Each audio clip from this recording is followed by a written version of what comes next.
England before the year 1066 was a land that seemed at once timeless and fragile. The countryside stretched wide and fertile, its fields marked by the furrows of ploughs drawn by slow oxen, its villages clustered around timber halls and wooden churches. Smoke rose gently from hearths, and the toll of bells echoed across the valleys, calling people to prayer and marking the rhythm of life. To the eyes of those who lived then, this was the way the world had always been, and perhaps the way it would always remain. Yet beneath the quiet order of daily existence, beneath the rituals of planting and harvest, there stirred questions of power and succession that would soon bring the storm of conquest. The society of the Anglo-Saxons was carefully arranged, built upon duty and service. At its upper tier stood the thanes, landowners of wealth and prestige, warriors sworn to defend their lords and administer justice over their estates. The thane was both protector and enforcer, his authority binding communities to the crown and to the nobility. Below them, but still free, were the corals, men who farmed their own land and owed dues in labor or in kind. Their independence was a source of pride, though hardship or misfortune might push them down into servitude. At the lowest level lived the slaves, men and women bound to toil without freedom, whose labor sustained the fields and halls of their masters. Between these layers moved the steady rhythms of Anglo-Saxon life, where each rank had its place and every oath had weight. The structure was supported not only by men of war, but also by men of the church. From the archbishops of Canterbury and York to the abbots and bishops who governed vast estates, the church was both a spiritual guide and a great landholder. Monasteries dotted the countryside, their libraries filled with manuscripts, their lands yielding crops that sustained entire regions. Monks and priests were custodians of learning and faith, binding England to the wider Christian world. Their power was not separate from that of kings and earls, but deeply entwined, for the church blessed rulers and sanctified law, while itself enjoying privileges of wealth and authority. The earls of England stood as mighty figures as well, none more so than Godwin of Wessex and his descendants. Their retinues of thanes and their fortified halls gave them near-regal authority within their regions. The kingdom was thus a patchwork of loyalties, to the crown, to the church, to powerful nobles. It was a balance that worked so long as the crown remained firm and respected, but one that always carried the danger of rivalry and unrest. Picture for a moment a single village in the south. A churl pushes his plough through damp soil, his family gathering kindling at the field's edge. Thanes pass by on horseback, cloaks clasped with brooches of silver, inspecting the labor owed to them. In the small church, a monk bends over a manuscript, gold leaf shimmering in the light of a tallow candle. These lives were distinct, yet connected, each one bound to the others in a chain of obligation. The churl answered to the thane to the earl to the king, and the king, in turn, was bound by oaths before God and his people. This order was not without its strengths. Law was respected, with local assemblies, the moots, offering places for disputes to be heard and settled. Compensation in silver or in goods often took the place of violent retribution, preserving peace within the shire. Custom was cherished, and precedent carried the force of authority. It gave the realm a sense of stability that belied the constant threat of external foes. For while fields flourished and halls echoed with feasts, danger lingered beyond England's shores. By the middle of the 11th century, the kingdom enjoyed wealth and cohesion,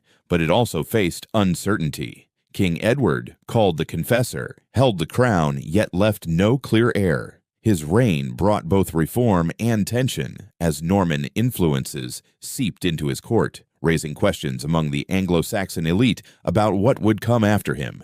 Rival earls jostled for influence, and ambitious neighbors across the sea cast their eyes toward England's riches. The fields might look peaceful, the churches might stand serene, but the political foundation was far less secure. This was the world that would confront the shock of 1066. It was a world where the churl hoped only for a good harvest, where the thane looked to his lord for honor and reward, where the monk prayed for the salvation of souls, and where the earl sought to strengthen his hold over land and men. Each believed that the order they knew was enduring.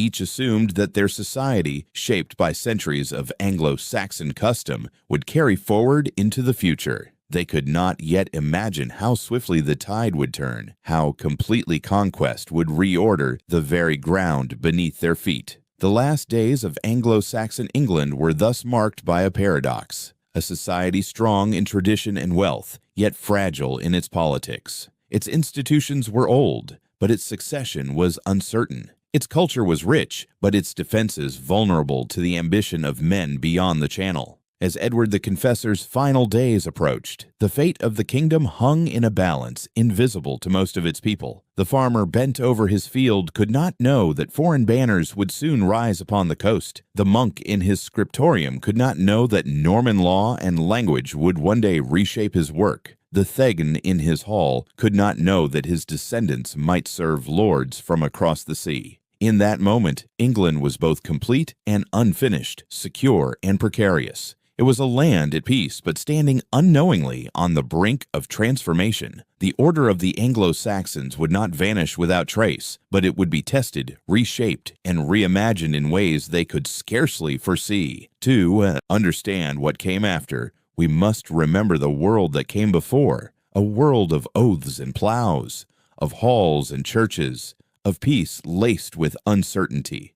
For it is from this soil that the Norman Conquest would rise, and from this order that a new one would be built.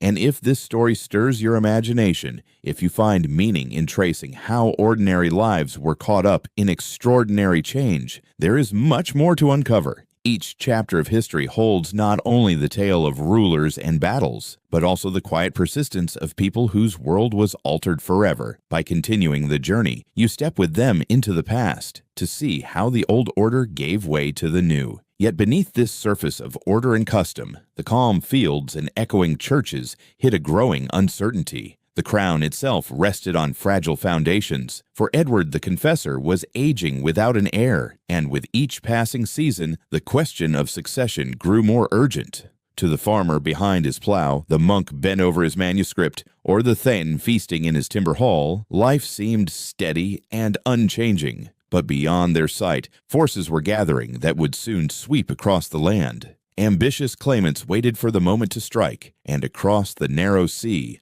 eyes turned toward England with expectation. What had seemed timeless was in truth standing at the edge of transformation. And so, when the autumn of 1066 arrived, the fate of England balanced on a knife's edge. In the autumn of 1066, the fate of England balanced on a knife's edge.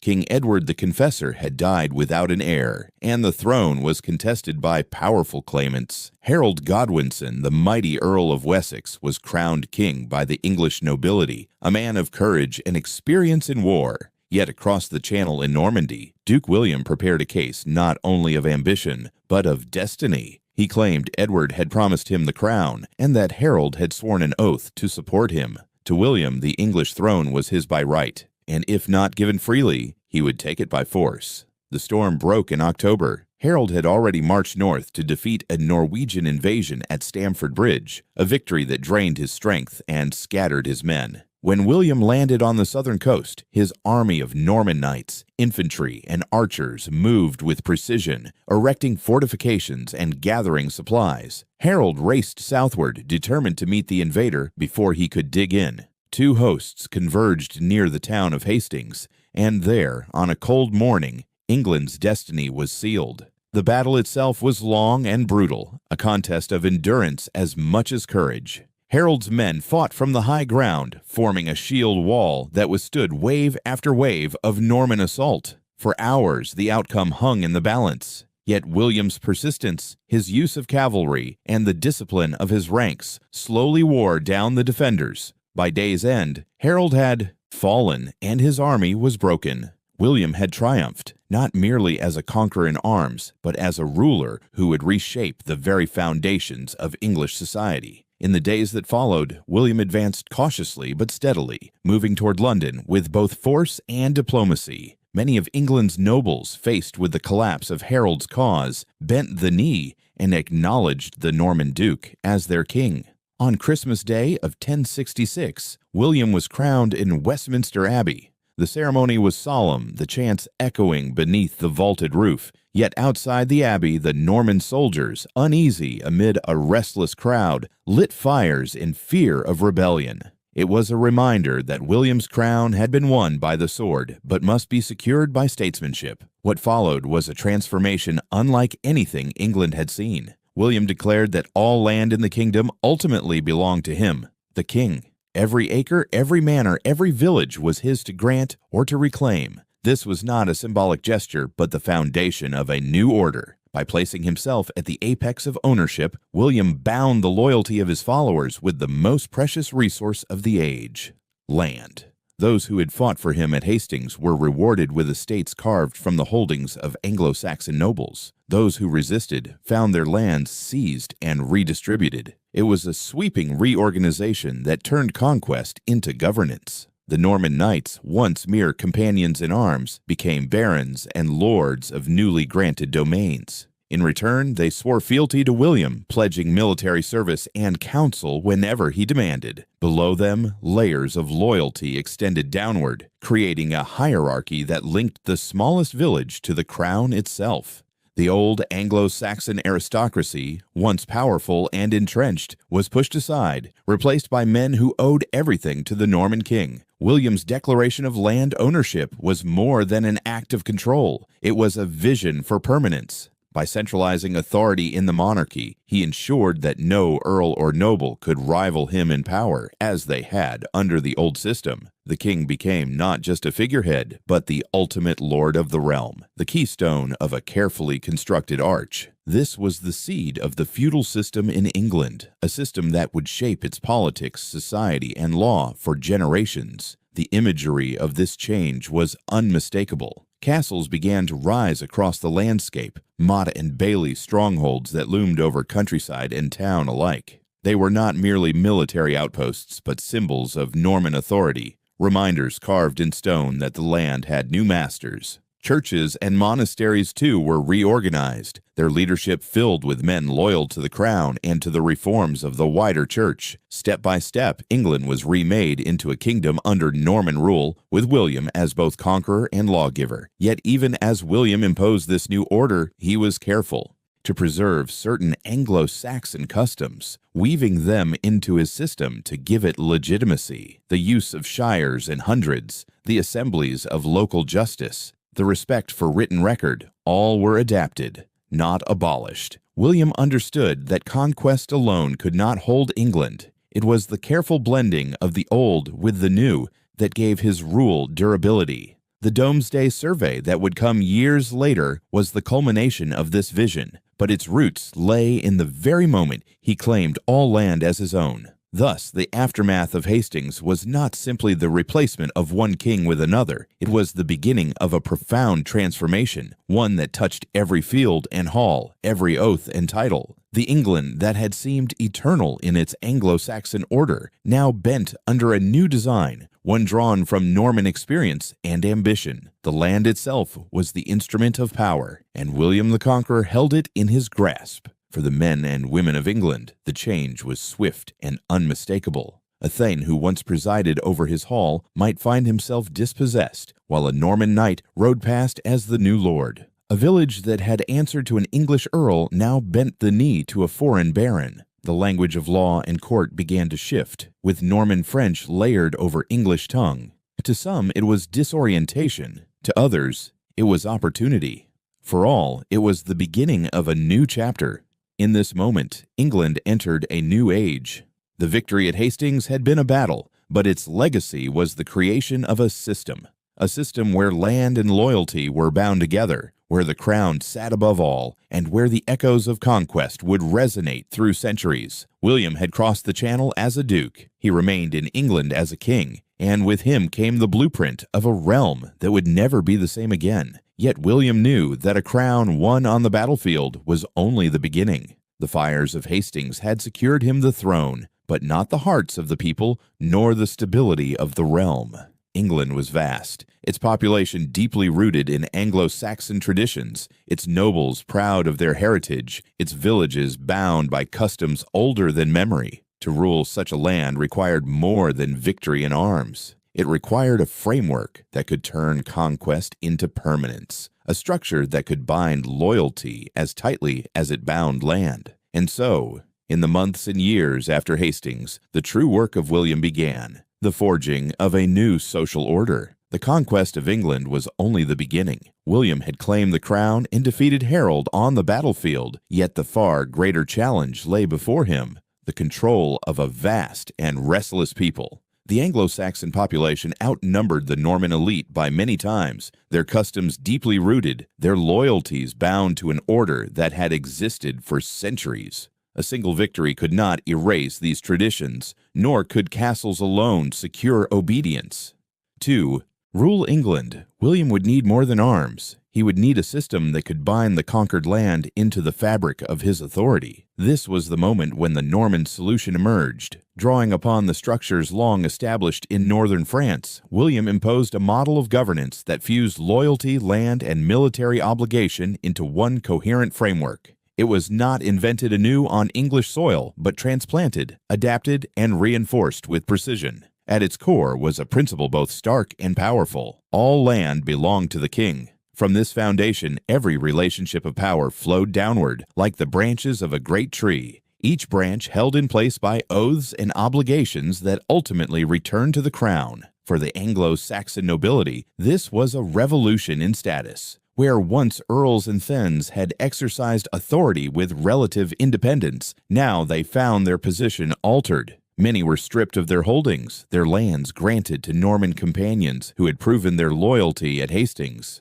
Others, spared dispossession, were nevertheless bound by new terms to hold their land not as an inheritance of custom, but as a gift dependent upon service. Every estate, no matter how great or small, was held at the king's pleasure. The message was clear. Authority in England no longer rose from tradition or kinship. It descended from William. The system spread like a lattice across the country. At the top stood William himself, not merely a monarch by coronation, but the ultimate lord of all England. Beneath him were his tenants-in-chief, the great barons who had fought at his side, and who now commanded vast territories in return for pledges of knights and council. These men, in turn, granted parcels of land to their followers, creating a network of lesser lords and knights who owed service in exchange for livelihood. At the base were the countless villagers and farmers whose labor sustained the entire edifice. In this way, the obligations of war, government, and economy were fused together, each level dependent upon the other.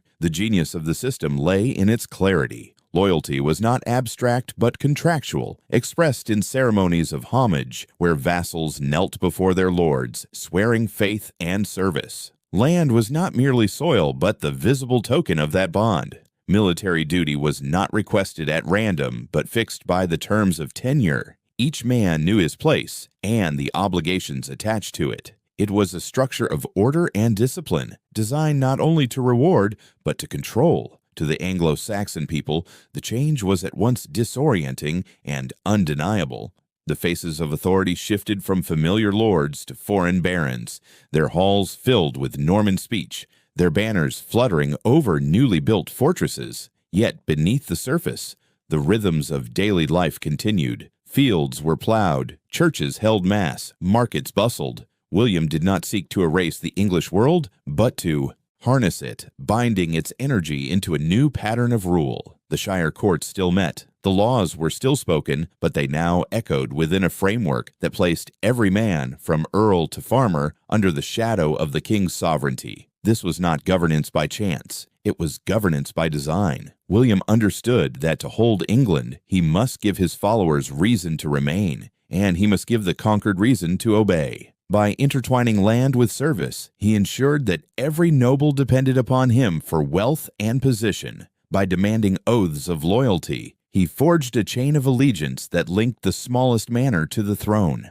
And by placing castles across the land, he gave those oaths physical form, stone sentinels that both guarded and reminded. In these years after Hastings, a new England began to emerge. It was a kingdom where power radiated from a single point, where the voice of the king carried across shires and valleys, amplified by the obligations of those who held his lands. It was also a kingdom where the old order gave way to a new pattern, less fluid, more centralized, its lines drawn with Norman precision. The Anglo-Saxon world of kinship and custom faded, replaced by a Norman world of contracts and control. And yet this transformation was not seen only in parchment and ceremony. It was felt in the weight of obligation, in the presence of lords who could command knights at will, in the certainty that to resist was to stand against a system backed by king, castle, and church alike. England had entered a new age, not through fire and ruin, but through a deliberate weaving of conquest into law. One might imagine William standing at the height of his power, surveying the kingdom he had claimed. Around him stretched a realm, no longer Anglo-Saxon, not yet wholly Norman, but unmistakably transformed. The system he had imposed was more than a method of rule. It was a vision for permanence, a design meant to endure long after the memory of Hastings had faded. A new order had indeed arisen, one that would define England for centuries. Its strength lay in the very bonds that connected land to loyalty, duty to authority, vassal to king. From these bonds would grow the politics, the conflicts, and the institutions that shaped medieval England. In the stillness after conquest, the lines of that order were drawn, clear and unyielding. And though generations would test and challenge it, the structure William set in place would prove one of the most enduring legacies of the Norman age. From the fields of battle, the historian might say, a kingdom of order was born. From conquest, a system. From uncertainty, a design that would carry England through the centuries. Yet the brilliance of William's design was that it did not end with the framework of conquest. To endure, the new order needed a single point of gravity, a power so clear and unquestioned that every oath, every grant of land, every bond of loyalty would flow back to it. That point was the crown itself. William stood not merely as a conqueror who had taken a throne, but as the very source of all authority and possession in England. From him, the system radiated outward, each rank of society dependent upon his will, each estate held only by his grace. At the heart of this Norman structure, before barons, knights, and peasants alike, stood the king. At the heart of the Norman system stood the king himself. William was not simply the ruler by coronation or the victor of Hastings. He was the absolute owner of all the land within his realm. Every acre of soil, every manor, every estate, whether in the fertile south or the rugged north, belonged first and foremost to the crown. This principle, stark in its simplicity, was the keystone of his authority. Where the Anglo-Saxon kings had reigned alongside powerful earls, William set himself apart as the ultimate landlord of England. The land, directly managed by the monarch, became known as the Crown Land. It was vast, encompassing rich farmlands, towns, and forests, stretching across the kingdom like veins of wealth that fed directly into the royal treasury. From this resource, William could sustain his household, reward his companions, and assert his presence in every corner of the realm. Yet the crown land was only part of the design. The greater strength of the king lay in his ability to distribute land to others while retaining ultimate ownership. By granting estates to his barons and knights, William bound them to himself with ties stronger than blood, ties of loyalty forged in oath and obligation. The ceremony of such grants was itself a theater of power. A vassal would kneel before the king, hands joined in submission, swearing the oath of fealty. In that moment, the relationship between ruler and subject was sealed. The landholder received not just acres to till or rent, but a share in the king's authority, a fragment of sovereignty that carried both privilege and duty. In return, he pledged service, military when called upon, counsel in times of governance, and fidelity without wavering. These oaths were no mere words. They were the invisible chains that held the structure together, links of loyalty that stretched from the smallest manor up to the throne itself. For William, this arrangement provided both stability and control. No noble could claim land as an independent right, for all tenure flowed from the crown. Even the mightiest tenant-in-chief held his estates at the king's will, and his power was balanced by the knowledge that disobedience could mean forfeiture. The oath of fealty ensured that personal ambition remained tethered to royal authority. Where once earls had stood almost as kings within their domains, now their strength was conditional, dependent upon the grace of the monarch. This was a profound redefinition of kingship. William was no longer first among equals. He was the apex of a pyramid, the source of all authority, and wealth, crown land, and the granting of estates gave him material control, while the weeb of oaths gave him moral and political dominance. The system created loyalty not only through fear of loss, but also through expectation of reward. To serve the king faithfully was to hope for land, privilege, and favor. To betray him was to risk the collapse of one's entire position. In this way, William transformed the very meaning of monarchy in England. His rule was not dependent upon fragile alliances or shifting kinship ties, but anchored in a legal and spiritual framework of land and loyalty. It was a kingship both visible in the castles and crown estates that dotted the land, and invisible in the sworn words of men who knew their fortunes were bound to his. For the first time in English history, the monarch truly stood at the summit of society, not by tradition alone, but by design. Thus, the Norman Conquest did more than change rulers. It redefined the crown itself. From the throne radiated a network of obligations, with William at its center, a monarch whose authority reached into every shire, every manor, every oath sworn upon the soil of England. And from this foundation the feudal system spread, its strength drawn from the king who stood alone at the pinnacle of power. Yet a king, no matter how absolute in principle, could not stand alone. Authority required agents, men who would carry the weight of royal command into the provinces, who would make the king's sovereignty visible in the daily life of the realm. William's crown land gave him wealth, but it was the granting of vast estates to his companions that gave his rule reach and permanence. Through these grants, the monarchy extended its hand across the countryside, and those who received them, the barons and tenants-in-chief, became the pillars upon which the Norman system rested. The crown stood at the summit, but its strength depended upon those who held the vast estates in its name. These were the barons and tenants-in-chief, William's most loyal companions, and the foundation of Norman rule in England. They were not simply nobles rewarded for service. They were pillars of a new order, men whose power stretched across counties and whose presence made the king's authority visible in every corner of the realm. Many of them had crossed the Channel with William, staking their fortunes on his claim to the English throne. At Hastings, they had fought at his side, and in the years after the conquest, they were repaid with the greatest prize of all, land. Their estates were carved out of the holdings of dispossessed Anglo-Saxon nobles, stitched together into territories that would secure both their loyalty and their strength. These were the men upon whom William could rely without hesitation, for their wealth, their honor, and their very survival rested on the favor of the crown. The ceremonies of land granting carried both drama and meaning. In the halls of Westminster or in the open air of the countryside, the rituals unfolded with deliberate solemnity. A baron would kneel before the king, hands joined, and swear the oath of fealty. The Norman flag might hang behind William's throne or flutter in the breeze, its colors a vivid reminder of the new order established by conquest. In return for land, the baron pledged more than words. He promised to provide knights when summoned, to pay dues to support the crown, and to serve as counselor in matters of governance. It was a relationship at once personal and institutional, binding together lord and king in a contract of mutual obligation. The privileges of the barons were immense. They became masters of wide domains, commanding not only villages and farmland, but also courts of justice. They collected dues, oversaw the labor of tenants, and raised armies from among their retainers.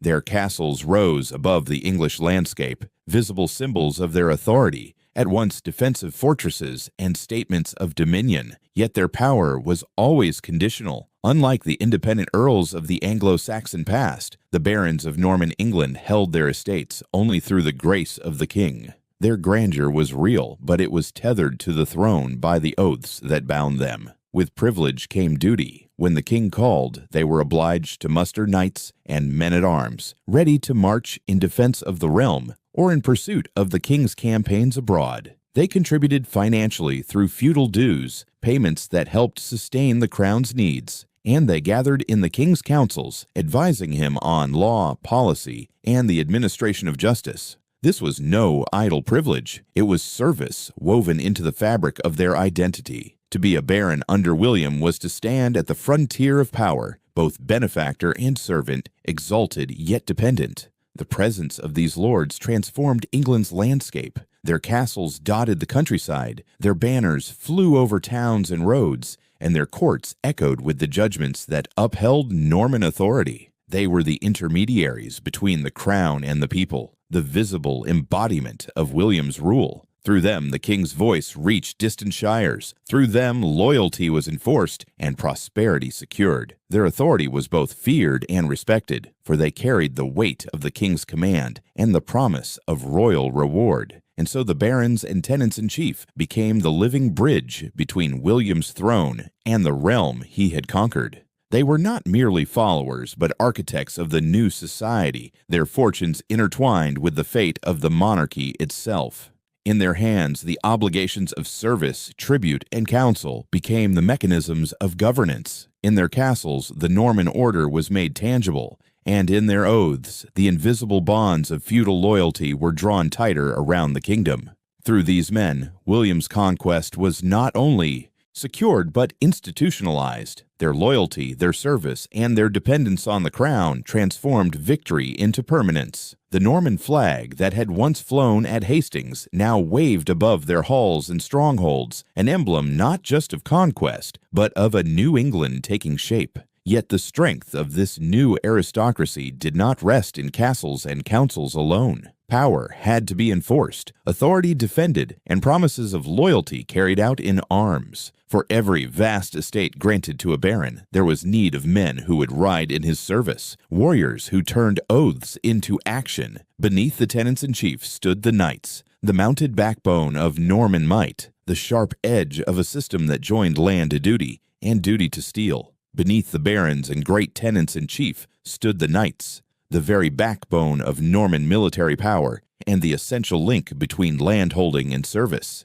In the decades after the conquest, they came to embody the ideals of loyalty, discipline, and martial skill that sustained William's kingdom. Where the barons represented wealth and authority, the knights represented the readiness to act, to defend, and to enforce. They were the sharp edge of the feudal order, carrying the king's will into every shire and standing ready at a moment's summons. The knight's life was one of rigorous preparation. From youth, boys of noble birth were trained in the arts of horsemanship and arms. Pages and squires learned to care for armor, to handle the lance, and to master the sword, their days marked by drills and the discipline of service in their lord's hall. The culmination of this training was the ceremony of knighthood, a rite of passage that transformed them from attendants into mounted warriors. With the strike of a sword upon the shoulder and the solemn oath to uphold loyalty and honor, the knights stepped into a role that was both military and moral. In the Norman order, knights were not freestanding figures. They were tied inseparably to the land.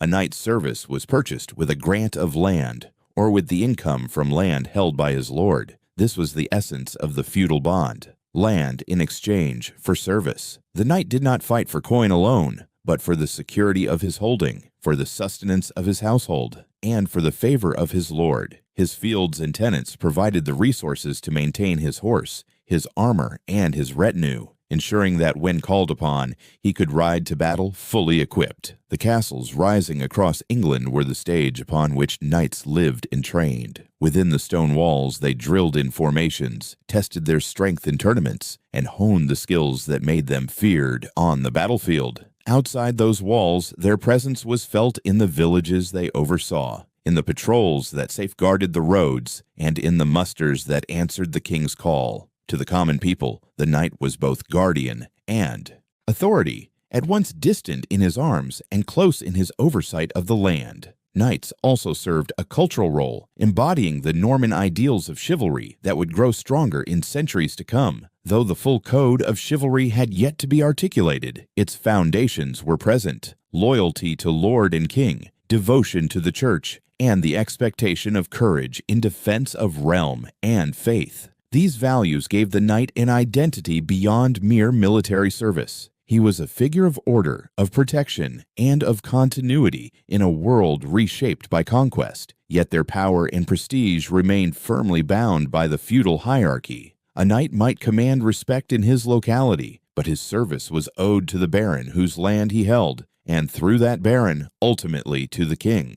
This chain of obligation ensured that knights, despite their martial strength, reinforced the authority of the monarchy rather than challenging it. Their lances and swords, their horses and armor were instruments not of rebellion, but of the carefully structured loyalty that William had designed. Thus, the knight became the living symbol of the feudal bargain. He was a warrior sustained by land, a servant bound by oath, and a guardian whose presence gave weight to the Norman order. Without the knights, the castles were empty shells, the barons vulnerable, and the king's authority diminished. With them, the system stood strong, its military backbone secured by men whose very existence illustrated the unity of land and service. From the conquest onward, England's fields, towns, and roads bore the imprint of the knight's presence. In every oath sworn, in every muster called, and in every castle where banners flew, the knight stood as proof that William's design had taken root.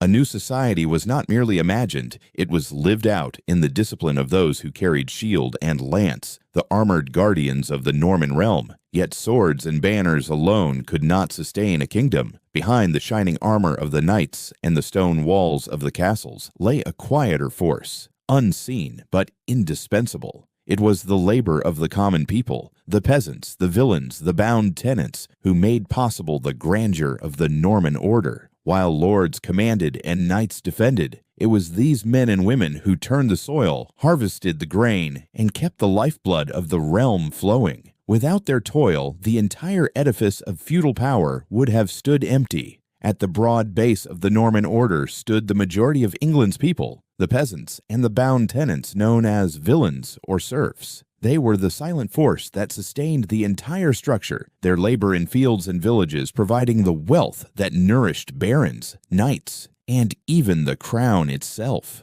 If the barons were the pillars and the knights the sharp edge, then the peasants were the soil in which the whole system was rooted. Without their constant toil, the berset grandeur of castles and the splendor of courts would have withered into nothing. Daily life for these men and women revolved around the rhythms of the land. From dawn to dusk they tilled the fields, sowed seed, harvested crops, and tended livestock. The image is almost cinematic. A farmer bent over the plough, oxen straining against the harness, while in the distance the outline of a stone castle rises against the sky, a reminder of the authority that overshadowed even the most remote village.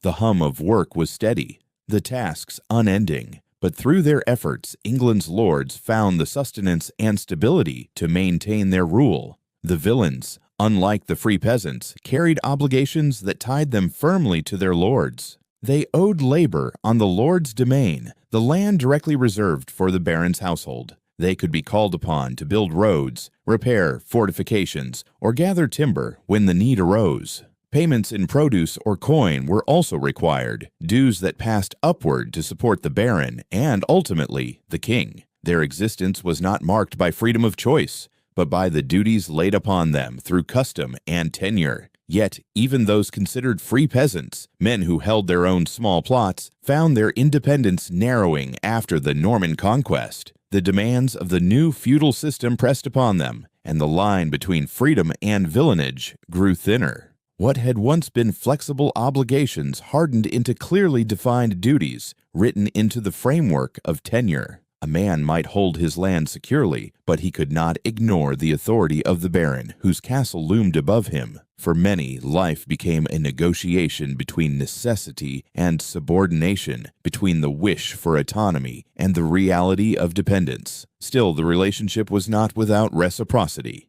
In exchange for their labor and dues, peasants received protection. The lord's knights defended the village from raids and unrest. The castle served as a refuge in times of danger, and the presence of authority ensured that disputes could be settled in the manorial court. The system could be harsh, but it also provided a form of order in a world often uncertain. The peasants bore the burdens of service, yet they also gained the security of belonging to a structure larger than themselves. The Norman Conquest thus transformed not only the ruling elite, but also the lives of the vast majority. Where Anglo-Saxon society had offered greater space for smallholders and free farmers, the Norman regime compressed that independence. Villeins and serfs became the backbone of the economy, their status codified within the feudal framework. The castle on the hill, the baron in his hall, the knight on his horse, all drew their strength from the ceaseless work of those who bent over the soil. And yet, there is a paradox here. While their freedom narrowed, their importance grew more visible. The surveys and records that would culminate in the Domesday Book treated their labor as a quantifiable resource, essential to the king's governance. In being bound, they were also recognized as indispensable. They were the countless hands that built the kingdom, shaping its fields, sustaining its armies, and ensuring that William's grand design did not collapse under its own weight. So the story of Norman England is not only one of kings and castles, but of men and women whose sweat fed the system, whose service supported the lords, and whose villages became the foundation of a feudal realm.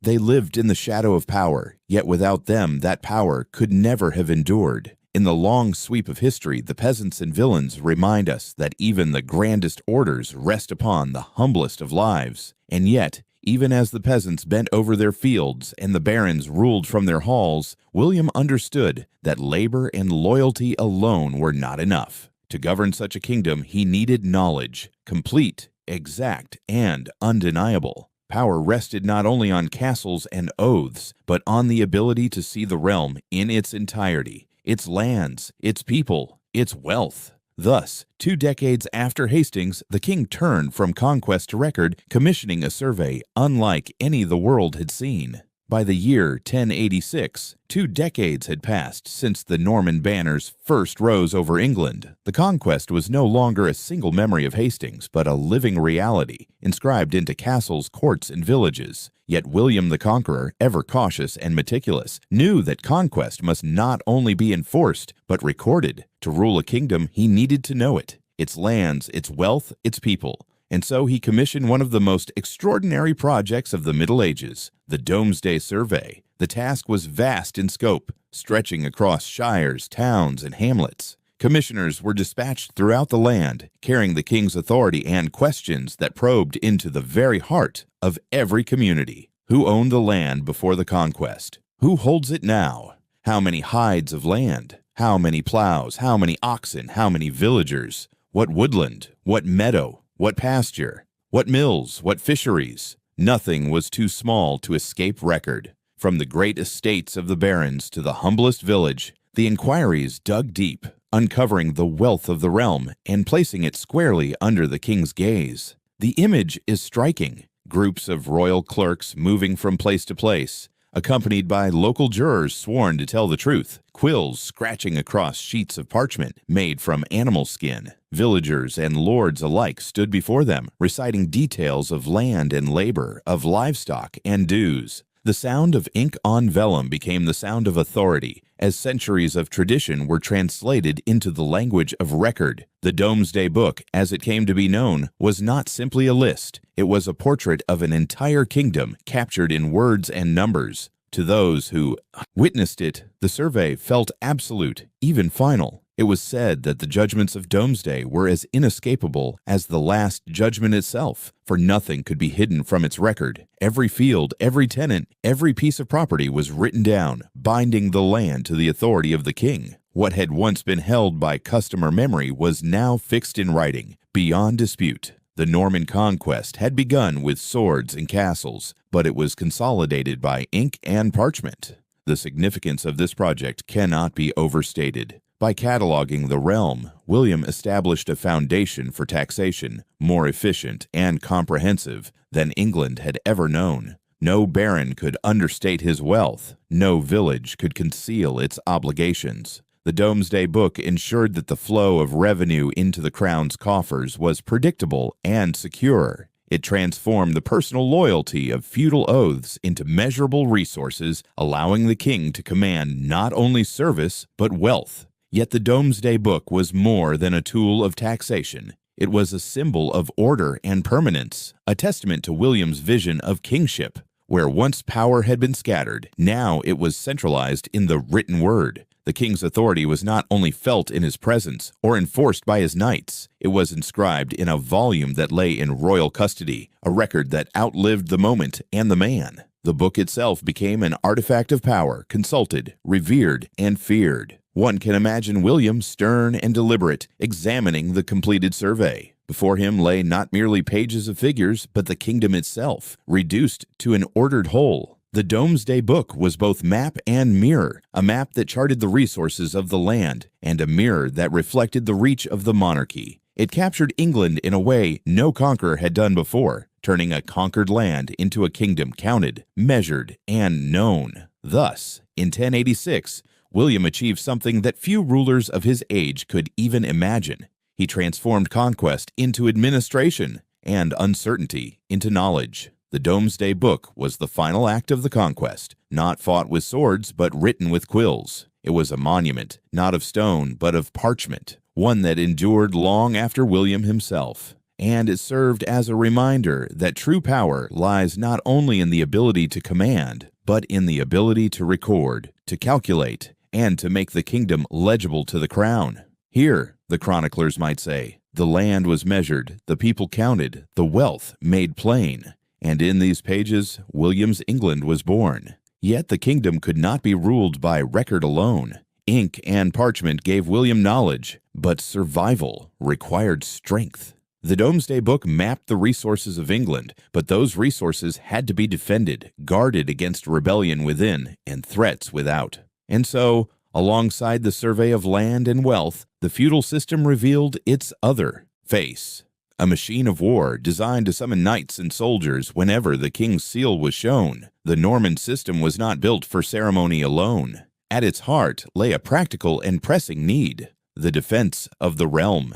Every tier of society, from the great barons to the humble villains, was woven into a chain of obligation that ensured the king could summon an army when danger threatened. The feudal pyramid was not only a hierarchy of land and loyalty, it was a mechanism for war. At its summit, William himself commanded the realm's military strength. From him radiated the responsibility of defense, passed down to his tenants-in-chief. These barons, in turn, owed specific quotas of knights, armed and mounted, ready for battle at the king's call. Each knight, sustained by the grant of land, maintained horse, armor, and equipment so that his service was always assured. Below them, lesser tenants and freeholders owed auxiliary duties, whether as infantry, builders of fortifications, or providers of supplies. Even the peasants, through their labor on estates, contributed to the sustenance of the army. In this way, the feudal system created not only order, but also an ever-present readiness for war.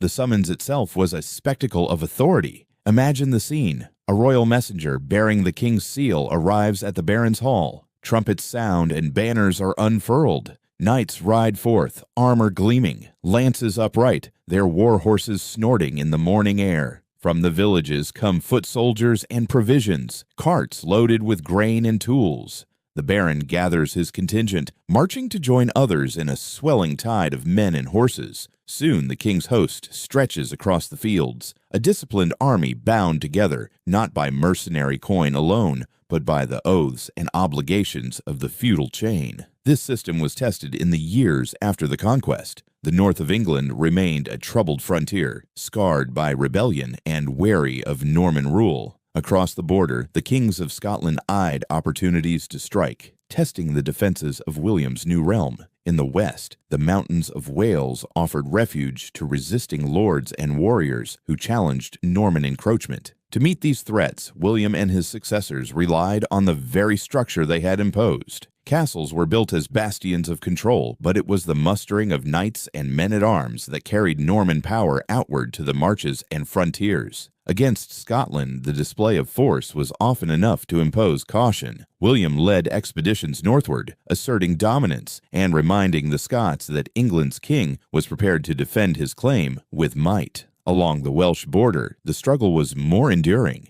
Barons were granted lands on the marches with the expectation that they would defend and expand Norman influence. These lords, known as the Marcher Barons, wielded extraordinary authority, their castles perched on ridges and river crossings, their knights riding in constant vigilance. The very landscape of the border was reshaped into a line of fortresses, each one a declaration of Norman resolve. The obligation of military service also shaped the rhythm of feudal life. A knight's tenure was defined not only by the land he held, but by the days he owed in war. Service was typically limited, 40 days a year in traditional reckoning, but those days were the heartbeat of the system.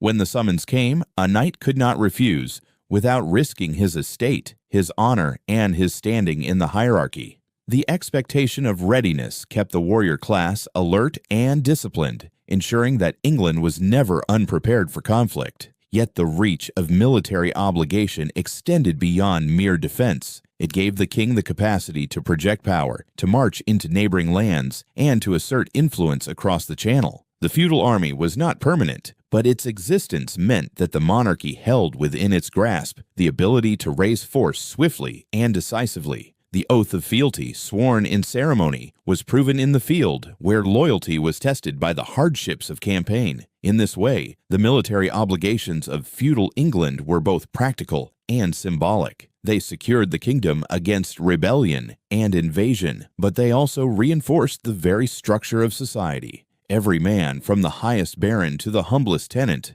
knew that his place in the order carried responsibilities that could not be shirked. The king's authority was visible not only in castles and in books of record, but in the armies that assembled when his seal was shown. Thus, the Norman feudal system revealed its true strength, not only the organization of land and law, but the capacity to defend and expand. England was no longer a kingdom loosely held together by earls and customs. It was a realm that could marshal knights and men with precision, a realm where loyalty was measured in both oaths and arms. In the clash of borders and the watch over frontiers, William's design proved itself. From the plowed fields where peasants toiled to the stone halls where barons swore their vows, all threads of society converged in the king's host.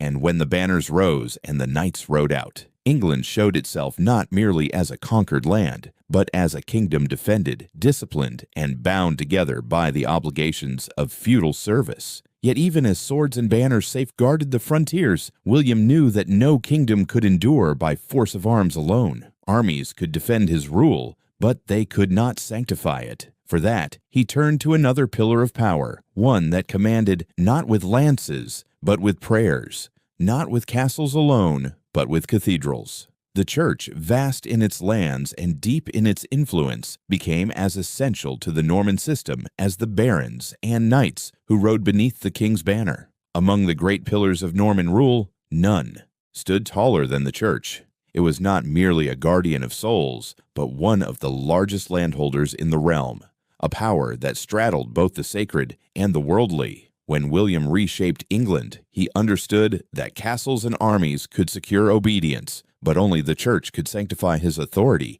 and bind it to the order of heaven. And so bishops and abbots, many of them Norman appointees, became as crucial to the feudal system as barons and knights. The scale of their holdings was immense. Cathedrals rose above the towns, monasteries spread across fertile valleys, and the estates of bishops rivaled those of the greatest secular lords. From Canterbury in the south to Durham in the north, from Winchester in the heart of Wessex, the church commanded not only prayers but ploughs, not only incense but income. Vast tracts of land were granted to bishoprics and abbeys, making them both spiritual centers and economic engines. The tithes and rents they collected sustained their clergy, maintained their churches, and reinforced their influence in every community. This fusion of spiritual and material power was one of the defining features of Norman England. A bishop was not simply a shepherd of souls. He was also a lord of men, bound to the king by the same oaths that tied the barons to the throne. When summoned, the church provided not only counsel and blessing, but knights and soldiers from its estates. The sword and the crozier, the castle and the cathedral stood side by side, each reinforcing the other. To challenge the authority of the church was to challenge one of the mightiest powers of the feudal hierarchy. The imagery of this order is striking. Picture a great cathedral town, stone towers rising into the sky, bells tolling across the fields, while clerks in long robes tally rents and record dues. Outside the city walls, peasants labor on episcopal estates, their harvest filling the granaries of the bishopric. Within the cloisters, monks chant prayers, illuminating manuscripts that carry learning across generations. And in the bishop's hall, beneath a carved wooden roof, knights stand ready to serve, reminding all that the church's strength was not only in parchment and prayer. Among these ecclesiastical centers, Canterbury was the crown. As the seat of the archbishop, it held primacy over the English church, its influence reaching into every parish and every monastery. To Canterbury came disputes of doctrine and law, its judgments carrying weight across the realm. It was here that William secured the loyalty of his bishops, ensuring that spiritual authority aligned with royal will. The voice that proclaimed his right to rule also offered blessing to his armies, binding the conquest in the language of faith. Durham, by contrast, was a fortress as well as a sea. Perched near the turbulent frontier with Scotland, its bishops held both crozier and sword. They commanded not only vast estates, but also the defense of the north. The prince-bishops of Durham wielded powers nearly princely, ruling their lands with a blend of sacred and secular might. Their cathedral loomed over the river Wear, its stones both sanctuary and stronghold, embodying the fusion of faith and fortification. Winchester, ancient capital of the West Saxon kings, retained its importance under Norman rule. Its bishopric controlled immense wealth, and its cathedral became one of the greatest in Christendom. Here, the lines of continuity and change were most visible. Saxon tradition interwoven with Norman ambition, the old and the new, mingling under vaulted arches. The bishops of Winchester stood as custodians of memory and agents of transformation, linking the glory of the Anglo-Saxon past with the authority of the Norman present. The church's place in the feudal order was thus unique. It was not simply another tenant-in-chief, though it held its lands from the king.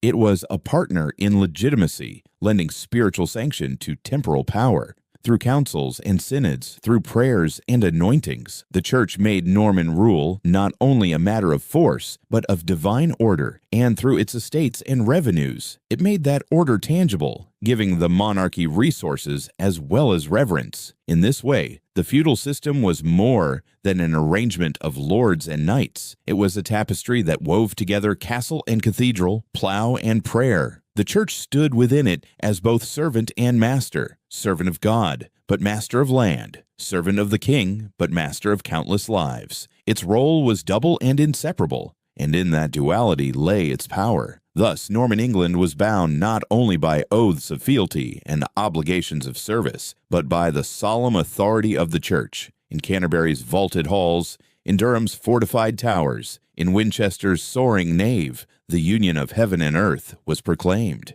And in that union, William's conquest found its deepest foundation, a realm where the sacred blessed the secular, and where the cross and the crown together shaped the destiny of a kingdom. Yet, even as the church gave Norman rule its sacred blessing, another symbol of power was rising across the English landscape. Where the cathedral proclaimed divine order, the castle proclaimed earthly might. Together they framed the new reality, faith to sanctify authority, stone to enforce it. And so, alongside bishops and abbots, barons and knights began to mark the land with fortresses, monuments not only of defense but of dominion. From the moment of conquest, the landscape of England began to change. Rising above hillsides, guarding river crossings, and looming over towns, a new form of power appeared in stone and timber: the castle. It was the most visible mark of Norman rule, a fortress that was at once military stronghold, administrative center, and towering symbol of dominance. Where Anglo-Saxon authority had rested in great halls and community assemblies, the Normans left monuments that could not be ignored. At first came the motte and bailey, quick to build yet formidable in effect. A mound of earth, crowned with a wooden tower, rose above a courtyard enclosed by palisades. Around it, peasants toiled, compelled to erect these structures that asserted their lord's new authority. Perched on high, the castle dominated the horizon, visible for miles. It declared, without words, that the land now had new masters. Even in their simplicity, these early fortresses radiated control. They were not just military outposts, but instruments of feudalism rendered in timber and earth. Soon, wood gave way to stone. Across the kingdom, barons and bishops alike began to replace their wooden towers with massive keeps of masonry. Stone castles were slower to rise, but once built, they seemed eternal. Their walls resisted fire, their towers pierced the skyline, their gates secured the roads. By day, they cast long shadows across the countryside. By night, torches flickered along their battlements, the glow of firelight marking centers of authority. These structures were more than defenses. They were proclamations in stone, speaking of permanence, stability,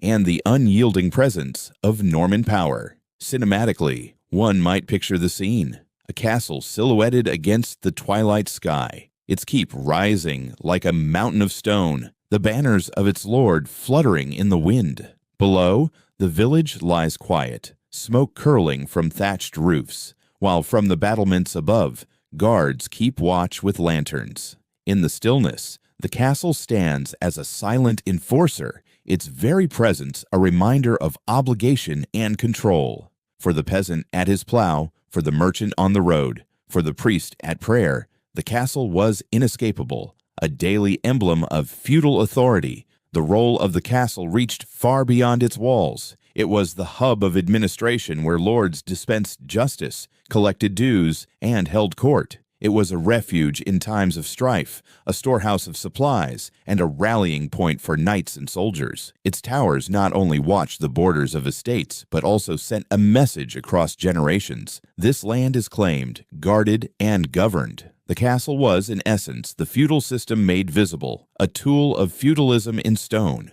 as later historians would call it. William himself understood the strategic necessity of these fortresses. After the conquest, he ordered castles built at key points: London, York, Exeter, and along the Welsh border. Each new fortress was a nail driven into the body of the land, fastening it to Norman rule. His barons followed suit, covering the countryside with hundreds of smaller strongholds. The rhythm of Norman expansion was measured not only in battles fought, but in castles raised, each one anchoring a lord's hold upon his estate. Over time, castles also became cultural centers, reshaping the identity of the nobility. Within their halls, feasts were held, alliances forged, and traditions carried forward. Stone walls echoed not only with the clatter of arms, but with the voices of minstrels, the chants of chaplains, and the laughter of noble households. They were places where the martial and the domestic met, where governance and ceremony intertwined. In this way, castles embodied not only strength, but civilization, bringing a distinctly Norman order to England's fields and towns. The impact upon the English landscape was profound. Where once villages clustered around open halls, now they stood in the shadow of towers. Where once borders were marked by hedgerows or rivers, now they were guarded by walls and moats. The Norman castle was a statement of control carved into the land itself, enduring proof that the conquest was not fleeting, but permanent. Thus, in the age of William and his heirs, castles became the true monuments of feudalism. They were fortresses of defense, centers of governance, and symbols of unassailable authority. Their stones still stand today, silent witnesses to a transformation that reshaped England. And in the glow of firelight upon their battlements, in the echo of bells across their courtyards, one can still sense the presence of that feudal order, a kingdom made secure not only by oaths and records, but by towers of stone that guarded both the land and the idea of Norman power. Yet castles of stone and cathedrals of faith were only the outward signs of conquest. Beneath their shadows lay a deeper transformation, one that reached into villages, halls, and the very lives of the people themselves. For while fortresses proclaimed Norman authority across the skyline, it was in the hearts and homes of the Anglo-Saxons that the conquest left its most enduring mark. The conquest had not only altered the landscape of England with castles and cathedrals, it had transformed the lives of its people.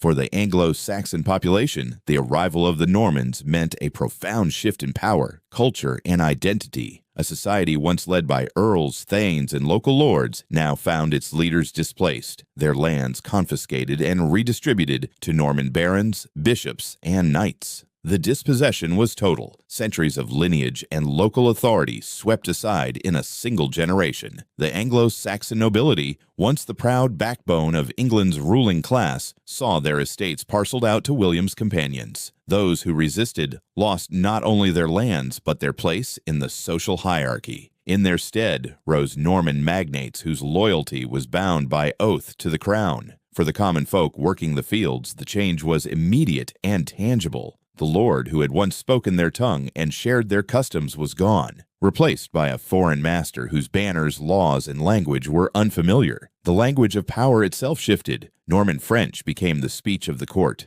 the chancery, and the aristocracy. The Old English tongue lingered in villages and marketplaces, but in castles and royal halls it was set aside. Charters were written in Latin, judgments pronounced in French. To the peasant summoned before a court, the proceedings must have seemed distant, cloaked in words he could not fully grasp. One can picture the cinematic scene.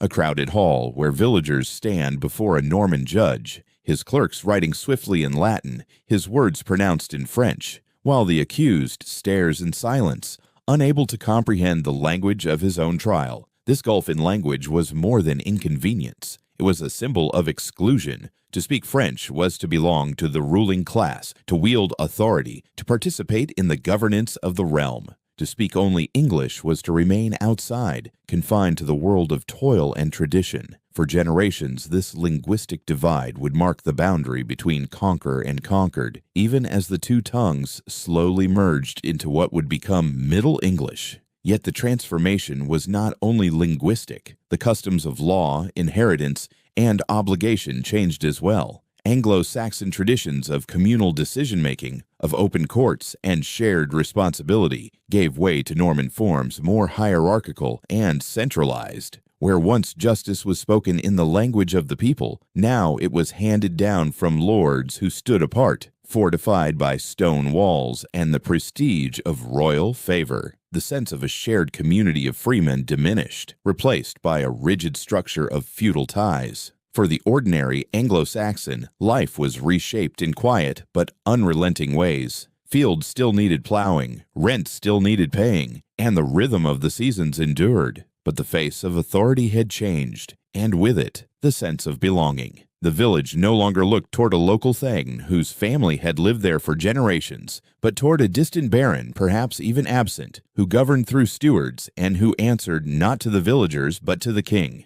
The Norman Conquest had severed the bonds of familiarity, replacing them with bonds of obligation.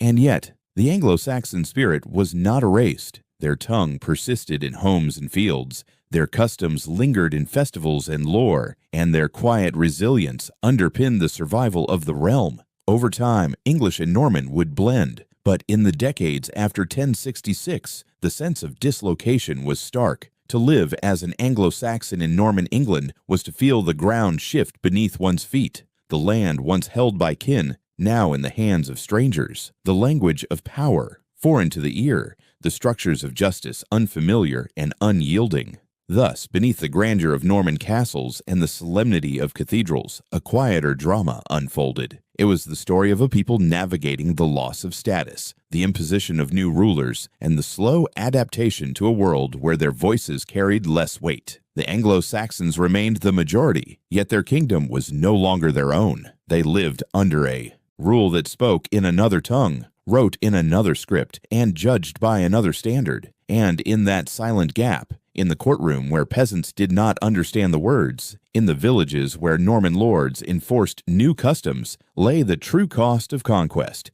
Not only the transfer of land and titles, but the transformation of identity itself.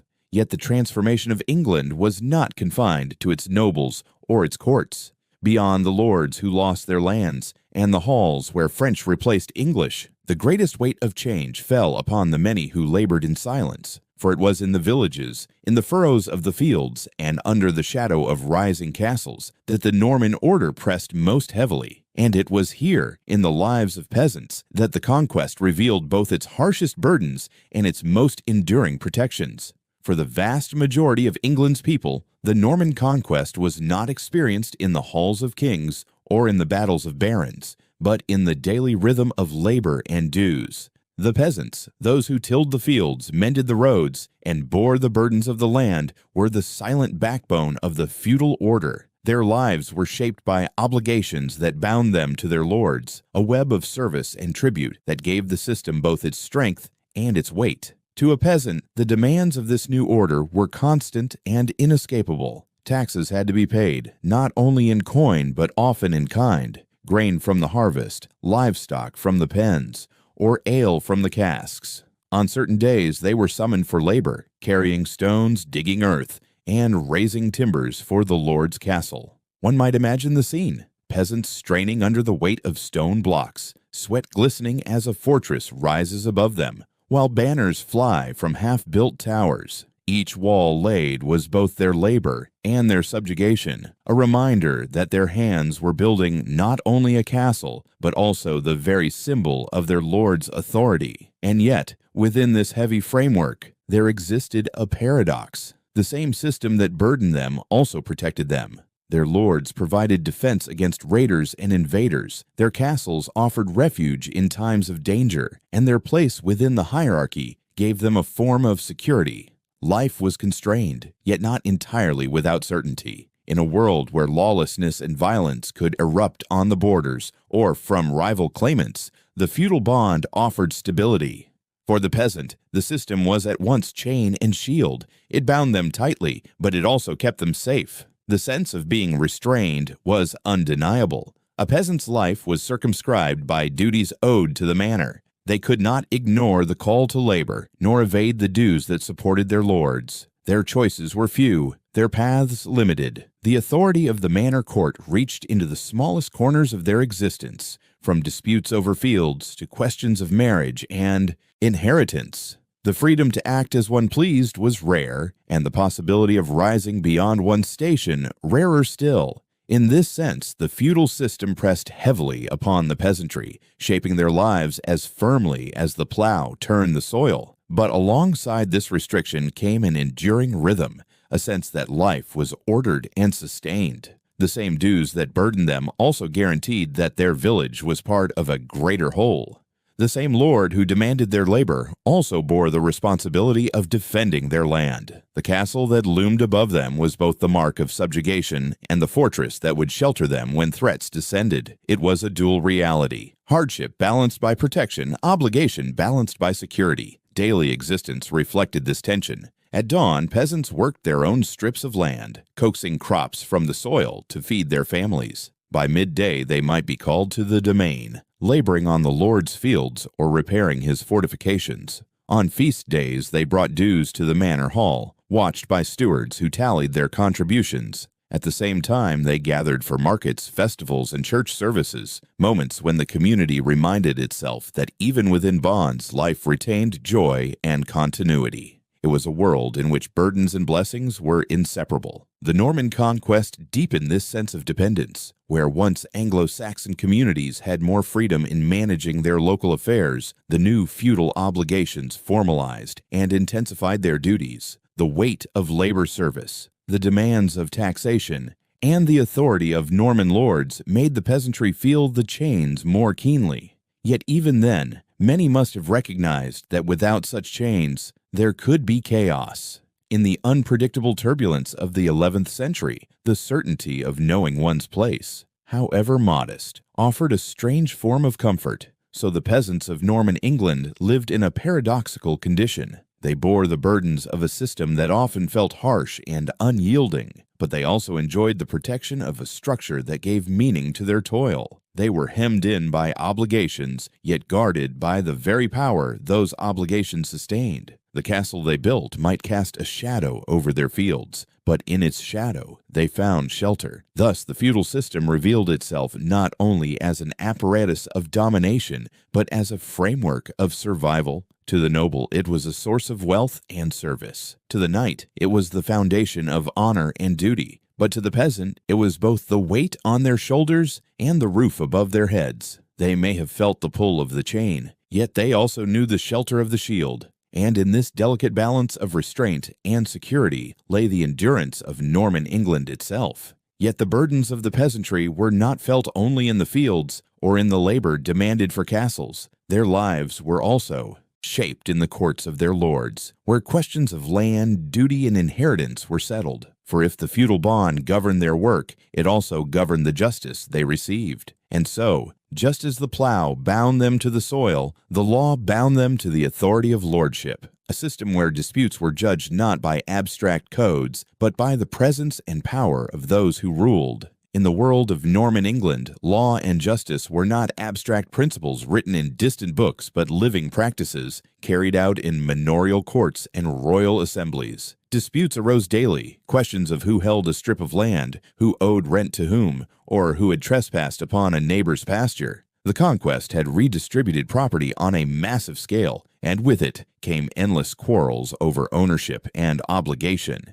It was in the feudal courts that these disputes were heard, where the authority of the lord served as both judge and guarantor. The feudal court was a setting as symbolic as it was functional. Picture a great hall within a castle, a lord seated at the high end, stewards and clerks by his side, and villagers summoned before him to present their claims. The air carried the weight of expectation. Here, questions of inheritance, of rents, of services owed were laid bare. Witnesses might be called, neighbors asked to testify, and verdicts pronounced not by an impersonal law code, but by the authority of rank and custom. The court was the mirror of the feudal world itself, where justice flowed from lordship as surely as protection or taxation. Yet Norman England was not without its harsher, more dramatic forms of judgment. In cases where evidence was lacking, or oaths alone seemed insufficient, the law turned to trial by ordeal or trial by combat.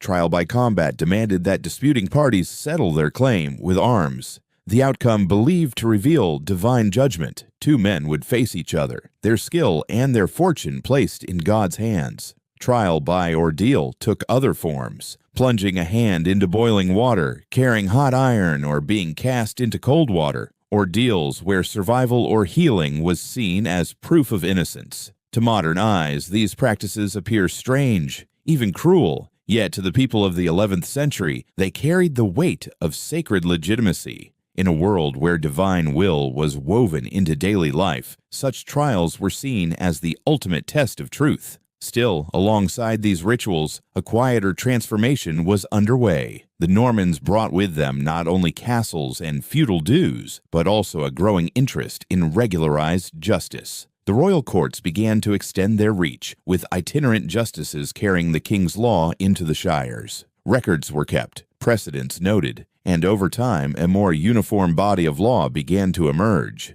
The seeds of what would later be called the common law were planted in these decades, nurtured by the need for consistency and by the crown's desire to bind the realm under a single framework of justice. The common law represented a departure from purely feudal justice, where manorial courts tied verdicts to personal lordship. The king's courts offered rulings that applied across the kingdom. No longer would justice be entirely local. It would bear the seal of royal authority and be informed by precedent rather than custom alone. For the peasant or freeholder, this meant that disputes might be appealed beyond the manor, that the voice of the king could be heard even in remote villages. For the crown, it meant a strengthening of unity, the weaving of a legal fabric that tied every subject to the monarchy in matters of law as well as in fealty. Cinematically, one might imagine the contrast. In a manorial hall, villagers bow before their baron, hearing verdicts spoken in Norman French.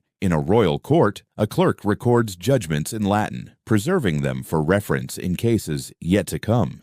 The transition was gradual, but it marked one of the most profound legacies of Norman rule. From the tension between local custom and royal authority arose a system that would endure for centuries, influencing not only England but the broader world. For the people of Norman England, the law was at once close and distant, harsh and protective. It demanded obedience. It enforced obligations. It tested truth in ways both theatrical and severe, yet it also offered order, predictability, and eventually a measure of fairness. The feudal courts may have bound men to their lords, but the common law would bind all to the crown. Thus, within the stone walls of castles and the parchment pages of royal records, justice in Norman England revealed its dual nature, rooted in tradition, yet evolving towards something greater. In the feudal system, law was both the chain and the promise, the weight of obligation and the seed of a broader common order. And in that gradual shift, from ordeal and combat to precedent and record, lay the beginnings of a legacy that would outlast the Norman kings themselves. Yet law alone did not define the Norman world. Justice, whether spoken in a manorial hall or recorded in the king's courts, was but one thread in a broader design. Beneath it lay a deeper vision, an understanding of society itself, ordered and divided, each part bound by duty to the others. From the knight who fought, to the priest who prayed, to the peasant who worked, the kingdom imagined itself as a living hierarchy, a harmony both practical and sacred. In the vision of Norman England, society itself was imagined as a great order, divided neatly into 3 estates, each with its role and purpose. Chroniclers of the age repeated the simple formula: those who fight, those who pray, and those who work. It was an idealized image, more symbolic than literal, but in the wake of conquest, it became a powerful way to understand the world. Every person, high or low, was cast into one of these 3 estates. And in that tripartite division lay the essence of feudal order. At the top stood those who fight, the knights, barons, and lords who bore arms to defend the kingdom. Their castles dotted the landscape. Their banners flew in mustering fields. Their oaths bound them to king and land. They embodied the martial spirit of feudalism, loyalty expressed not through words alone, but through readiness to ride and fight. To them fell the duty of protection, the shield of society, even if their authority often weighed heavily on those below. Cinematically, one might imagine their armored figures astride war horses, riding out beneath fluttering standards, embodying both the power and the burden of their estate.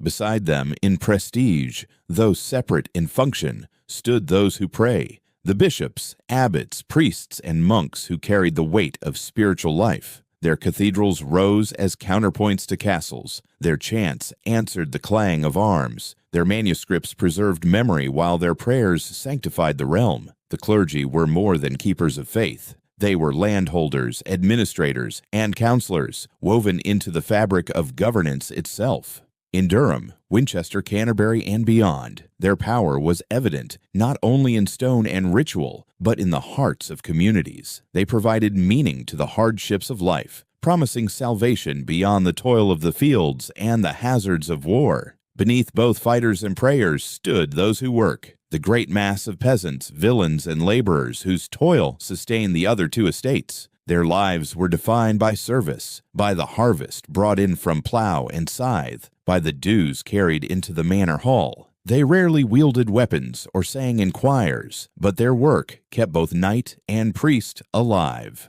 To see a peasant bent over his strip of land with the distant outline of a castle on the horizon was to see the entire structure made visible, the base upon which all else rested. Theirs was a humble estate, yet it was indispensable. Together, these 3 estates formed what contemporaries saw as the harmony of society. Each had duties, each had rights, and each depended upon the others. The knight defended the peasant fed both knight and priest. The priest prayed for all, offering spiritual guidance and legitimacy to the order. In practice, the system was often marked by tension, inequality, and injustice. Yet in the imagination of the age, it was balance, a divinely sanctioned structure where every man and woman had their place. Norman England embodied this vision with particular clarity. The castles of the warriors, the cathedrals of the clergy, and the villages of the workers gave the landscape a visible order, a map of the tripartite society etched into stone and soil. Travelers moving across the realm could see it plainly: the tower on the hill, the spire rising in the town,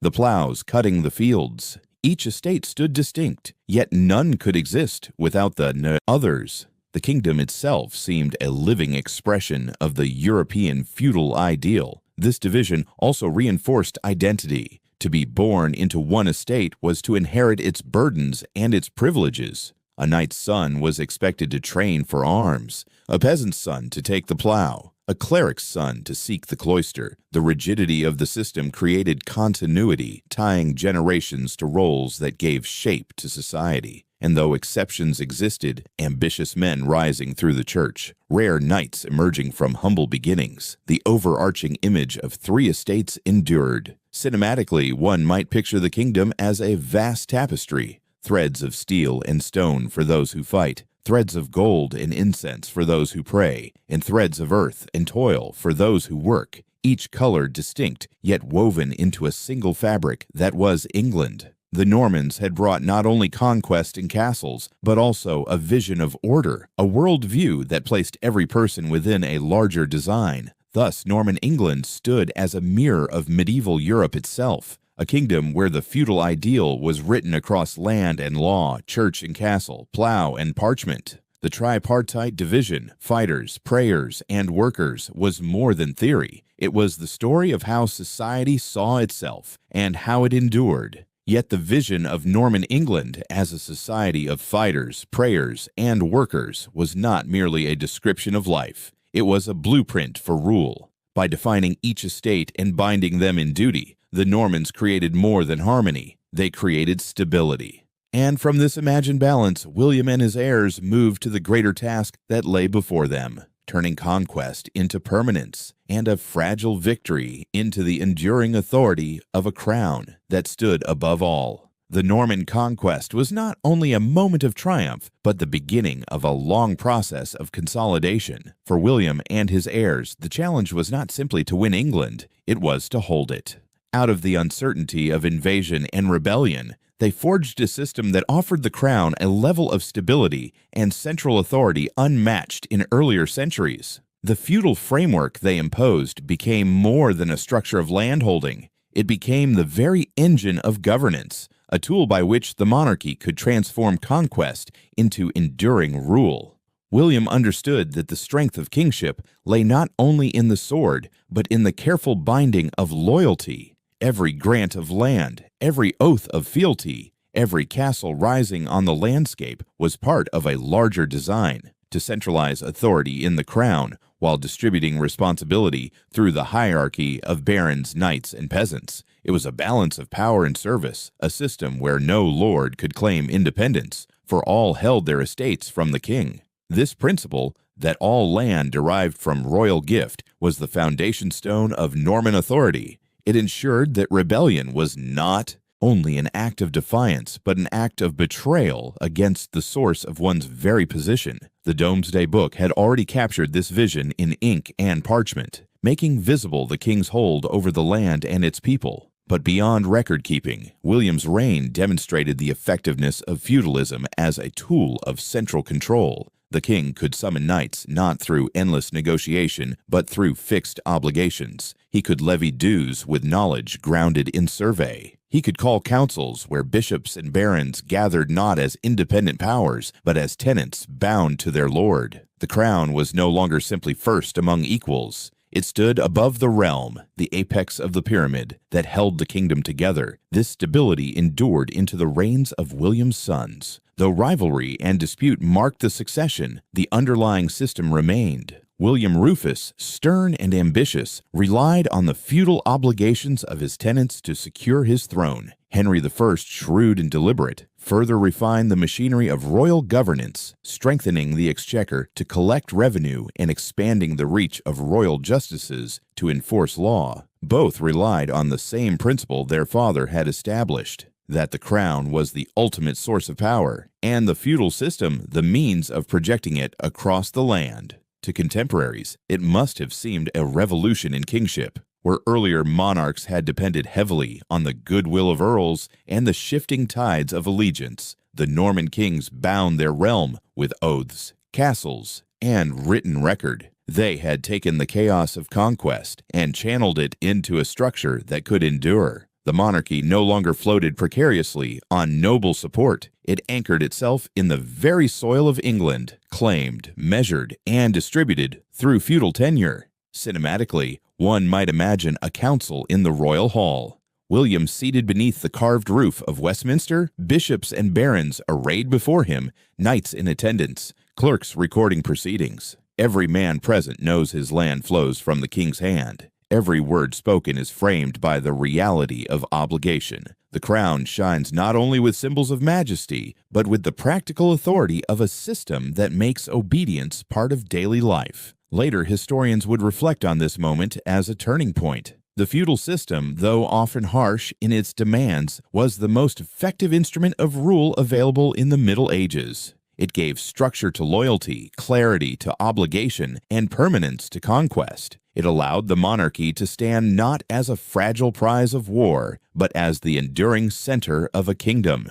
In the hands of William and his sons, it was transformed from a continental custom into the backbone of English governance. Thus, in the century after Hastings, England found not only new rulers but a new order. The crown stood firmer than it had under the Anglo-Saxon kings, its reach extending into every village, its authority inscribed in stone castles and parchment rolls. What began as the triumph of 1066 matured into a stable, centralized monarchy, its power woven through the very fabric of feudal society. And in that design, the Norman kings secured not only their throne, but the shape of England for generations to come. Though the Norman system gave the crown unprecedented stability, it was not without its strains. Feudalism bound England in oaths and obligations, but it also bred rivalries and discontent. The very strength of the system, that land and loyalty were inseparably tied to the crown, could become its weakness when barons tested their limits or when succession fractured the unity of kingship.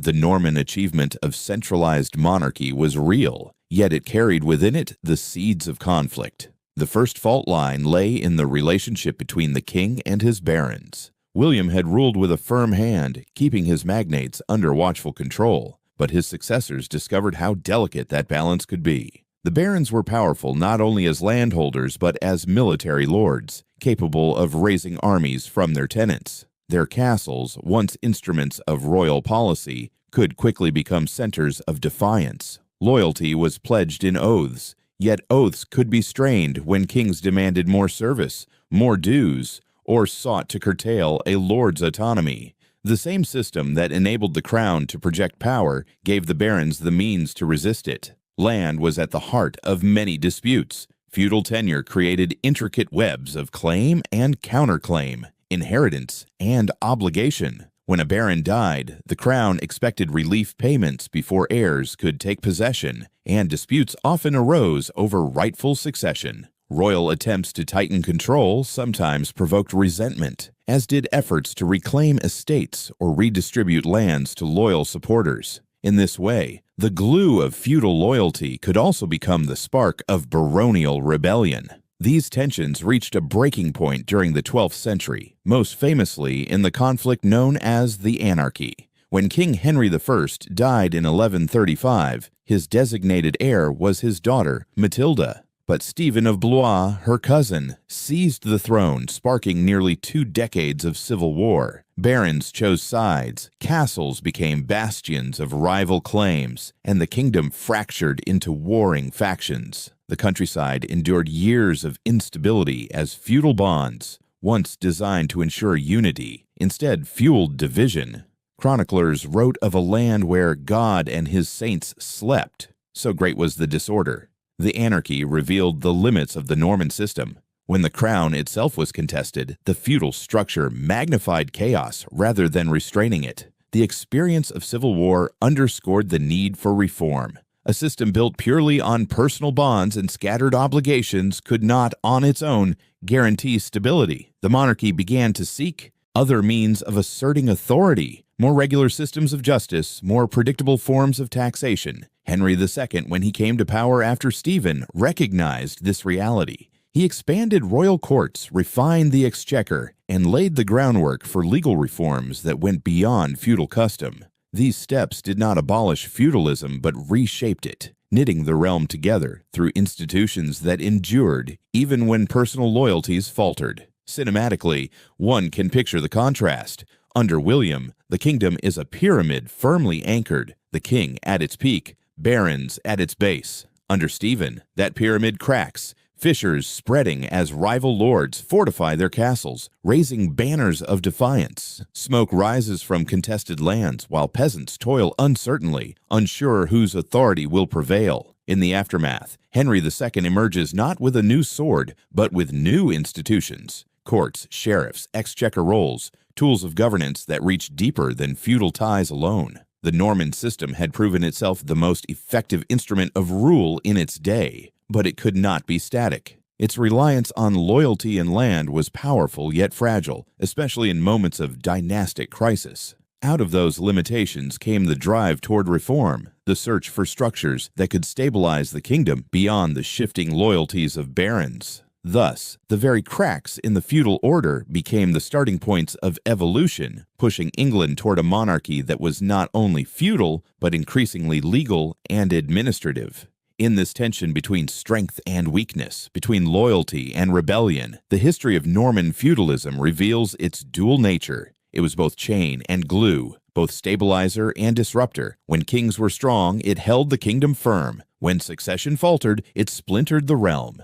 And in that paradox lay the path toward change, a recognition that conquest and oaths alone could not sustain a kingdom forever. Reform was not a rejection of Norman feudalism, but its legacy. The next stage in a story of governance that continued to unfold long after Hastings. The Norman Conquest had planted seeds that would take generations to bear fruit. In William's time, the feudal system was a weapon of control, ensuring the loyalty of barons through land and oath. But over the centuries, those same barons who had once depended entirely upon the crown began to discover their own collective power. They were no longer merely servants of the king. They had become stakeholders in the kingdom, bound together by common interests and grievances. Out of that shift came one of the most enduring landmarks of English history, the Magna Carta of 1215. The story stretched across a century and a half, from William the Conqueror to his descendant John. William had imposed the principle that all land flowed from the crown, binding the nobility to him as tenants-in-chief. His successors maintained this authority, but each reign brought moments when the balance wavered. Barons resisted excessive demands, questioned disputed successions, and sought greater recognition of their rights. What had once been a hierarchy of obedience became, over time, a negotiation. The crown ruled, but the barons increasingly insisted that rule must be tempered by consent. By the reign of King John, the strains had reached breaking point. John's wars in France drained the treasury, his taxes weighed heavily on both nobles and clergy, and his arbitrary justice alienated many of his tenants-in-chief. Castles, once built as instruments of royal authority, now sheltered baronial resistance. Where William had used feudalism to secure loyalty, John found the same system mobilized against him. Barons, united in anger, demanded not only relief from burdens, but a charter to guarantee their rights against royal overreach. Cinematically, one might imagine the moment at Runnymede in June 1215. The king's pavilion by the Thames, banners of the barons fluttering in the summer breeze, armored men standing in tense silence. John, reluctant and embittered, is forced to seal a parchment that will bind him in ways his forefathers had never been bound. The wax melts, the royal seal is pressed, and the red imprint shines against the parchment. The Magna Carta, symbol of a new balance between king and nobility. The image of that scarlet seal, vivid against the pale vellum, carries the weight of centuries, a concession wrested from monarchy, a milestone in the long negotiation between authority and liberty. The Magna Carta was not born in a vacuum. Its roots lay deep in the Norman order itself. The very structure that made barons tenants of the crown also gave them a collective identity, a sense of shared power and responsibility. The disputes over reliefs, wardships, and military service were not simply quarrels of individuals, but issues that affected an entire class of landholders. Out of these tensions grew a sense that the king must govern with regard to the rights of his men. In this way, William's system, designed to elevate royal control, contained within it the mechanisms that would later restrain that control. From William to John, the story is one of evolving balance. William's authority was nearly absolute, his will backed by conquest and the structures he imposed. His sons and grandsons built upon that foundation, but they also faced barons emboldened by their own wealth and castles. By John's reign, the pendulum had swung far enough that barons could act in unison to challenge the crown itself. What began as the oath of fealty in a Norman hall ended as a charter sealed by a reluctant king on the riverside meadow at Runnymede. To later generations, Magna Carta would take on mythic status, celebrated as the birth of liberty and the rule of law. In 1215, it was more immediate and practical, a truce between a beleaguered king and a rebellious nobility. Yet its significance lay precisely in its permanence. The barons had demonstrated that the king was not beyond negotiation, that royal power had limits, and that written guarantees could hold even the crown accountable. Thus, the legacy of Norman feudalism reached far beyond castles and land grants. It shaped not only how England was governed, but how it imagined authority itself. From the conquest of 1066 to the charter of 1215, the line was unbroken.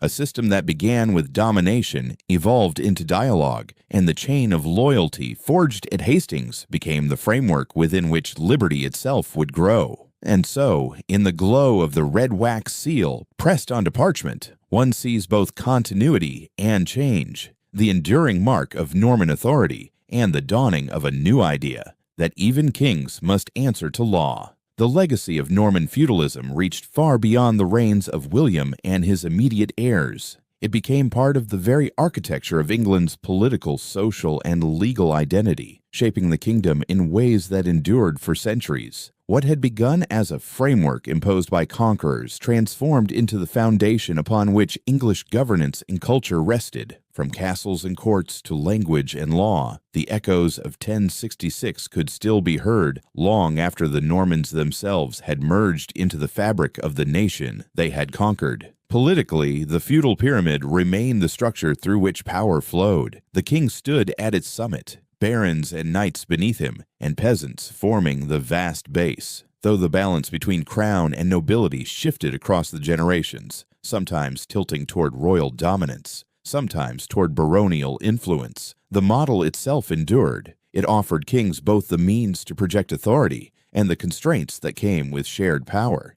The councils that grew from feudal assemblies, where lords advised the monarch, became the ancestors of the English Parliament. What began as feudal duty evolved into political representation, a transformation that linked the Norman Conquest to the later development of constitutional government. Socially, the system defined hierarchy with unusual clarity. To know one's estate was to know one's place in the world, those who fought, those who prayed, and those who worked. The roles were not absolute, but they gave medieval England its rhythm, shaping relationships between lord and tenant, priest and parishioner, knight and peasant. Over time, the boundaries softened. Prosperous townsmen gained wealth that rivaled knights. Clerics crossed from the cloister into the court, and the blending of Norman and Anglo-Saxon elites produced a nobility that was both hybrid and distinctively English. The feudal model gave society order, yet it also created the tension that fueled social evolution.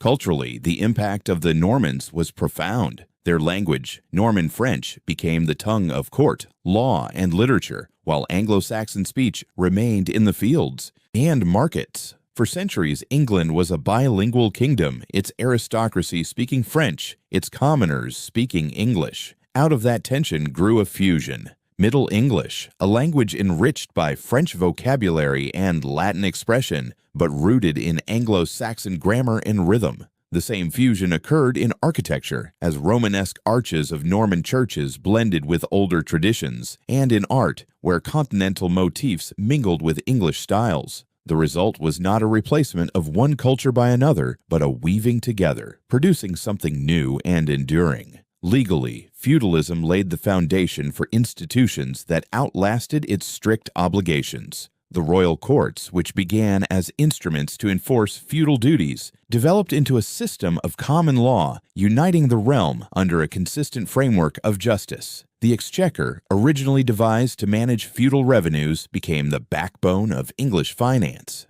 Even the principle that all land derived from the king's grant evolved into doctrines of sovereignty that shaped English legal thought. The rigidity of feudal tenure softened, but its core principles, the relationship between obligation and authority, between rights and service, remained central to the English legal imagination. Cinematically, one might envision the transformation as a sequence of images: a Norman baron swearing fealty before William, a peasant tilling his field beneath the looming tower of a castle, a scribe bending over parchment to record the Domesday survey, a royal seal pressed into wax on Magna Carta, a medieval parliament gathered in Westminster Hall, each scene distinct, yet all connected by the thread of feudalism woven into the fabric of England's identity. By the 13th century, the system had already begun to evolve beyond its original form. Castles became less purely military and more administrative. Courts moved from custom to precedent. Barons, once dependent upon the king, now pressed their own demands through charters and councils. Yet even as feudalism changed, its legacy remained clear. It had given England not only the structure of its medieval society, but also the seeds of its future institutions. The fusion of Norman and Anglo-Saxon cultures ensured that the conquest was not simply an episode of domination,